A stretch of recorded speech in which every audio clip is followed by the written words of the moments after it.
وهدى ورحمة للمؤمنين.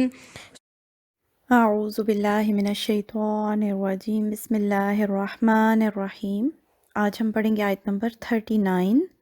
ہم لوگ پڑھ رہے تھے حضرت زکریا علیہ السلام اللہ تعالیٰ سے دعا گو ہیں، دعا کر رہے ہیں حضرت مریم کے حجرے میں۔ جب وہ غیر موسمی پھل دیکھتے ہیں، جنت کے پھل دیکھتے ہیں، تو اللہ سے دعا مانگتے ہیں، اور دعا بھی ایک انہونی مانگ رہے ہیں کیونکہ بڑھاپے کی عمر کو پہنچ چکے ہیں، اور اللہ سے دعا مانگتے ہیں۔ کیا کہتے ہیں؟ اِنَّكَ سَمِيعُ الدُّعَاء، بے شک اللہ تو دعاؤں کا سننے والا ہے۔ اللہ تعالیٰ سب کی دعائیں سنتا ہے، جواب بھی دیتا ہے، قبول بھی کرتا ہے، مگر قبولیت ہمارے ایمان اور ہمارے یقین کے ساتھ ہوتی ہے۔ جس کا جتنا زیادہ ایمان اور اللہ کی ذات پر یقین سٹرونگ ہوتا ہے، قبولیت بھی اسی درجے کی ہوتی ہے۔ تو جب حضرت زکریا نے اللہ سے دعا مانگی تو دعا اللہ تعالیٰ نے قبول کر لی، اور یہ اب اس آیت میں ہم پڑھتے ہیں فَنَادَتْهُ الْمَلَائِكَةُ وَهُوَ قَائِمٌ يُصَلِّي فِي الْمِحْرَابِ، پس پکارا اس کو، فوراً دعا قبول ہو گئی اور اسی وقت جواب بھی آ گیا۔ تو اللہ تعالیٰ نے فرشتوں کو حکم کر دیا، فرشتوں نے پکارا حضرت زکریا کو جبکہ وہ نماز کی حالت میں تھے، یعنی وہ اس وقت نماز کی حالت میں تھے، دعا مانگ رہے تھے، اسی وقت ہی جواب آ گیا اللہ تعالیٰ کا۔ فرشتوں نے ان کو پکارا فی المحراب، محراب وہ حجرہ جس میں وہ اس وقت دعا گو تھے، حضرت مریم کا حجرہ۔ تو وہاں پر فرشتوں نے پکارا اور بشارت دی، خوشخبری دی۔ کیا خوشخبری دی؟ ان اللہ یبشرک بیحییٰ، بے شک اللہ تعالیٰ بشارت دیتا ہے تجھ کو یحییٰ کی۔ اچھا، یہاں تو انہوں نے شارٹ بتایا نا اللہ تعالیٰ نے۔ سورہ مریم کے اندر جا کے آپ بہت ڈیٹیل سے پڑھیں گے کہ وہ اللہ تعالیٰ کے ساتھ کیسے ان کا جو ہے بات چیت ہوتی ہے حضرت زکریا کی۔ وہ اللہ سے دعا کرتے ہیں کہ یا اللہ میرے تو سر کے سارے بال سفید ہو چکے ہیں، بڑھاپے کو میں پہنچ گیا ہوں، بیوی بھی میری بانجھ ہے، تو کس طرح مجھے اولاد ہوگی؟ تو یہ ساری باتیں ہم انشاءاللہ تعالیٰ سورہ مریم میں آگے چل کے پڑھیں گے۔ یہاں پر یہ بتا دیا گیا کہ اللہ نے بیٹے کی خوشخبری دے دی۔ بیٹے کا نام بھی اللہ تعالیٰ نے خود ہی رکھ دیا۔ کیا نام رکھا؟ یحییٰ۔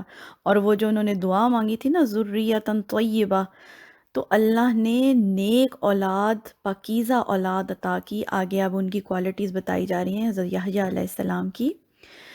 مصدقم بکلمۃ من اللہ، جو تصدیق کرنے والا ہے ایک کلمے کی اللہ کی طرف سے۔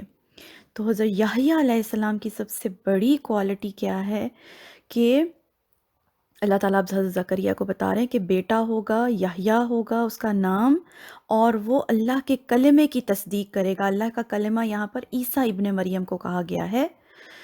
حضرت مریم علیہ السلام کے بیٹے حضرت عیسیٰ علیہ السلام کی گواہی دیں گے، ان کی تصدیق کریں گے، یعنی اس وقت کے وہ نبی ہوں گے یحییٰ، اور وہ اس وقت کے عظیم الشان پیغمبر اور رسول کی صداقت اور ان کی رسالت کی گواہی دیں گے، تصدیق کریں گے۔ وَسَيِّدًا وَحَصُورًا وَنَبِيًّا مِّنَ الصَّالِحِينَ، اور سردار ہوں گے اور پاک باز ہو گئے۔ کہتے ہیں حضرت یحییٰ علیہ السلام جو ہیں انہوں نے بہت زہد اور تقوی والی زندگی گزاری، بہت پاک باز انسان تھے، اور نبی تھے، اور نیک اور اللہ کے صالحین میں سے تھے۔ کتنی زبردست طریقے سے اللہ تعالیٰ نے ان کی دعا کو قبول کیا، نبی بیٹا عطا کیا، بیٹا بھی وہ جس کا نام اللہ تعالیٰ نے خود رکھا، اور ان کی جو کوالٹیز بتائی گئیں کہ وہ پاک ہوں گے، نبی ہوں گے، صالحین میں سے ہوں گے، اور اللہ تعالیٰ کے عظیم الشان پیغمبر کی تصدیق کرنے والے ہوں گے۔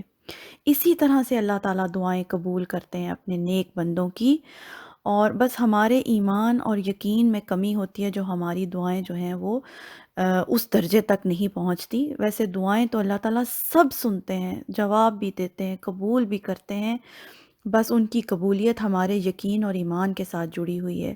تو اللہ تعالیٰ سے دعا ہے کہ اللہ تعالیٰ ہم سب کو بھی، ہمارے دلوں کو بھی اسی طرح کا تقوی، یقین اور ایمان عطا فرمائیں، اور پھر دعائیں بھی دیکھیں انبیاء کی دعائیں کیسی تھیں، اور پھر ان کی قبولیت کس درجے کی ہوئی۔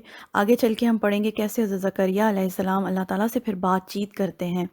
تو انشاءاللہ اگلی آڈیو میں سبحانک اللہم و بحمدک اشہد ان لا الہ الا انت استغفرک و اتوب الیک۔